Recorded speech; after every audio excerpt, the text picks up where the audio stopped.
ओम शांति सुनते हैं 20 फरवरी की मुरली से दिल में छपने वाली गहराई की बातें। आज की मुरली में बाबा ने कहा कि बच्चे, कितना सुंदर गीत था, तकदीर जगा कर आई हूं, नई दुनिया बसाने आई हूं।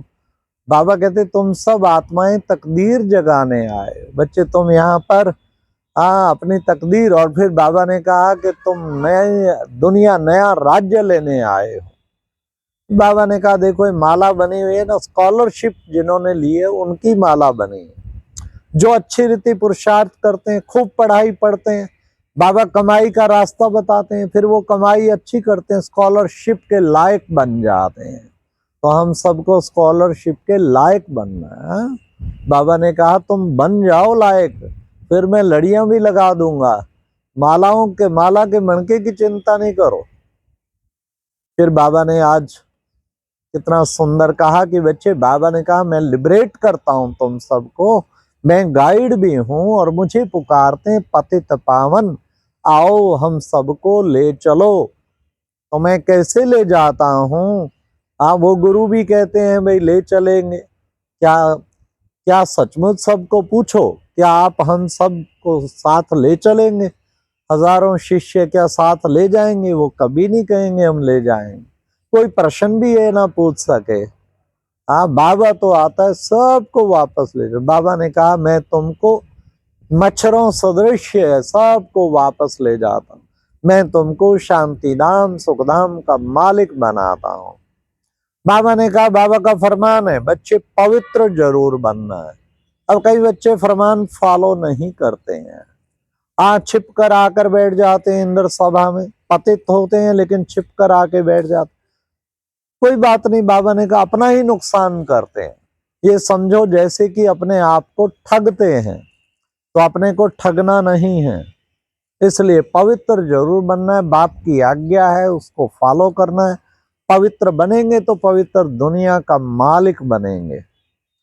फिर बाबा ने कहा, बाबा खूब पुरुषार्थ कराते परंतु किसी की तकदीर में ही नहीं है तो पुरुषार्थ क्या करेगा? तकदीर से ही वास्तव में तदबीर कर पाता है व्यक्ति। फिर बाबा ने कहा बच्चों को सर्विस करनी चाहिए, मंदिरों में जाना चाहिए, मंदिरों में जाके समझाना चाहिए तुम्हें औरों को आप समान बनाने की सेवा करनी है। अरे बच्चे, प्रजा ही नहीं बनाएंगे तो राजा कैसे बनेंगे?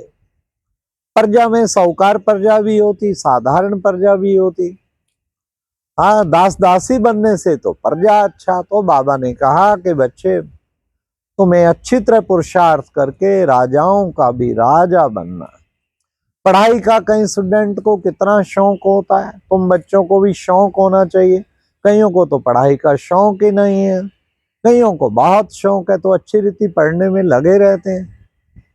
फिर बाबा ने कहा देखो बच्चे, तुम बच्चे कभी भी किसी को दुख नहीं दे, दुख देंगे तो बहुत सजा खानी पड़ेगी।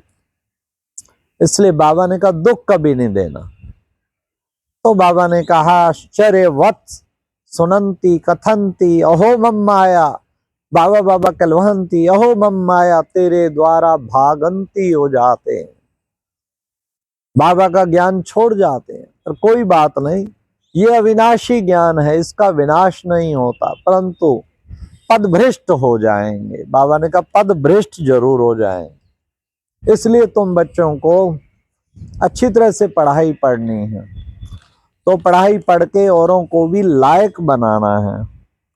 फिर बाबा ने कहा कि बच्चे शुरू में देखो कुटुंब के कुटुंब आए, जब भट्टी बनी थी कुटुंब के कुटुंब आए, परंतु फिर माया के तो झटका लगा, माया के तूफान लगे तो हाथ छोड़ गए, बाबा का हाथ छोड़ गए। बाबा ने कहा देखो बच्चे, तुम हो प्रजापिता ब्रह्मा की संतान, ब्राह्मण ब्राह्मणियां। ब्राह्मण ब्राह्मणियां तो ढेर हैं जो आगे नई दुनिया की तैयारी कर रहे हैं। आज बाबा ने कहा आप मुए मर गई दुनिया, बच्चे शरीर को भूलना। देखो बच्चे, आत्मा ही कहती है कि मेरे को दुख होता है, मुझे दुखी नहीं करो। आत्मा ही दुखी होती है। बाबा ने कहा आत्मा ही दुखी होती, परेशान होती, और आत्मा ही कहती कि मेरे शरीर को तंग मत करो। तो तुम बच्चों को आत्म अभिमानी बनना है। आज बाबा ने कहा कि बच्चे, दिलवाड़ा मंदिर का भी यादगार है, देखो नीचे में तपस्या कर रहे हैं, ऊपर देवता बन रहे हैं। तो बच्चे, तुम बच्चों को, और फिर बच्चे कहते हैं भ्रिकुटी में चमकता जब सितारा, गरीबा नु लगदा है साहेब प्यारा।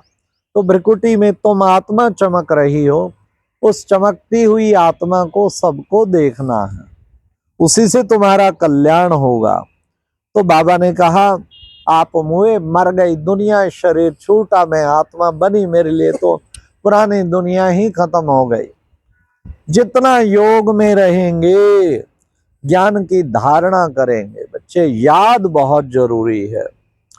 जब बाबा ने कहा खुद को बिंदी समझ के बिंदी बात को याद करो, ये है यथार्थ याद। यथार्थ याद से ही बाबा ने कहा तुम्हारे विक्रम विनाश होंगे। फिर बाबा ने कहा औरों को समझाएंगे तो खुशी का पारा चढ़ेगा। याद की यात्रा से तुम तमो प्रधान से सतो प्रधान बन जाएंगे। अब बाबा आया है वापस ले जाने के लिए। हाँ, तो बाबा ने कहा समय बहुत कम है बच्चे, अब इस मृत्यु लोक में थोड़ा समय है, पुरानी दुनिया अब खत्म हुई के हुई। बाबा ने कहा भगवानों वाच, मैं तुम सबको ले जाने के लिए आया हूं। पुरानी दुनिया तो खत्म हो जाती है, फिर नई दुनिया में चलना है तो क्या करना है। बाबा ने कहा हम तकदीर बनाकर आए ना, नया राज आया कि आया। हाँ, यह पढ़ाई है नई दुनिया के लिए। बाबा ने कहा वो पढ़ाई पढ़ते पढ़ते पढ़ते शरीर छूट गया तो सारी पढ़ाई बेकार गई। ये तुम्हारी पढ़ाई बेकार नहीं जाती, ये पढ़ाई तुम्हारे साथ जाती है। इसलिए कहा जाता तकदीर बनाकर आई हूं, नई दुनिया बसा के आई हूं, मैं तो तकदीर बना के आई हूं। तो भगवानों वाच, बाबा ने कहा यही है कि बच्चे पवित्र बनो, योगी बनो, अपने जीवन को शुद्ध और पवित्र बनाओ। फिर बाबा ने कहा श्रीमत, शिव बाबा की श्रीमत गाई हुई है। शिव बाबा की श्रीमत पर कायदे से अगर नहीं चलेंगे तो क्या हाल होगा। बाबा ने कहा बहुत बुरा हाल होगा। बाप का वर्षा लेते ही है, वर्षा होते भी पड़ते हैं, क्यों, ताकि कमाई करे। तो आज बाबा ने कहा बाबा बाप भी है, टीचर भी है, तो सतगुरु भी है, तीनों पार्ट बाबा बजाते हैं। तो आज की मुरली में फिर वरदान में बाबा ने कहा अमृत वेले की मदद से व श्रीमत की पालना द्वारा स्मृति को समर्थ बनाने वाले स्मृति स्वरूप भावा। अमृत वेले की मदद अर्थात अमृत वेला जिसका शक्तिशाली हो, ढीला ढाला ना हो। ये नहीं कि नींद के झुटके खाते रहें, टाइम पास कर दे, नहीं। अमृत वेला जो शक्तिशाली होगा और श्रीमती अमृत वेले की याद होगी, सदा स्मृति में होंगे, ऐसी आत्माएं ही समर्थ स्वरूप बन जाती हैं, स्मृति स्वरूप भावा। तो अमृत वेला ध्यान रखें, अमृत वेला सर्व प्राप्तियों का वेला है। बाबा ने कहा अमृत वेला फाउंडेशन वेला है। अमृत वेला अच्छा है तो सारा दिन अच्छा होगा, इसलिए कोशिश करें अमृत वेला पूरा जोर लगा के बड़ा पावरफुल बनाएं। फिर बाबा ने स्लोगन में कहा याद और निस्वार्थ सेवा द्वारा माया जीत बनने वाले ही सदा विजयी हैं। याद और निस्वार्थ सेवा, सेवा में कोई स्वार्थ ना समाया हो। याद और निस्वार्थ सेवा द्वारा माया जीत बनने वाले ही सदा विजयी हैं। आज बाबा ने संक्षिप्त रूप में कैसे बाबा ने कहा अव्यक्त इशारा किया, क्या विश्वास, एकता और विश्वास के द्वारा सफलता मूर्त भाव। तो बाबा ने कहा संक्षिप्त रूप में आप ब्राह्मण बच्चों की आपसी संपर्क भाषा व्यक्त भाव वाली होनी चाहिए। एक दो की गलती सुनते हुए ना खुद स्वीकार करो, ना औरों को स्वीकार कराओ। तो इसको बाबा कहते कि तुम्हारा अव्यक्त भाव, तुम्हारा अव्यक्त भाव होगा, अव्यक्त भाषा होगी, तो तुम एकता भी रख पाएंगे और आपसी विश्वास भी होगा। ऐसा एकता और विश्वास का तुम बच्चों को रिकॉर्ड बनाना है, तभी तुम बच्चे ऐसे सफलता को प्राप्त कर पाएंगे, नहीं तो सफलता नहीं हो पाएगी। बात करें तो ऐसा लगे अव्यक्त एंजल से बात कर रहा है, अव्यक्त फरिश्ता व्यक्त फरिश्ता से बात कर रहा है। अच्छा, ओम शांति। ये थी आज की मुरली से दिल में छपने वाली गहराई की बातें। ओम शांति।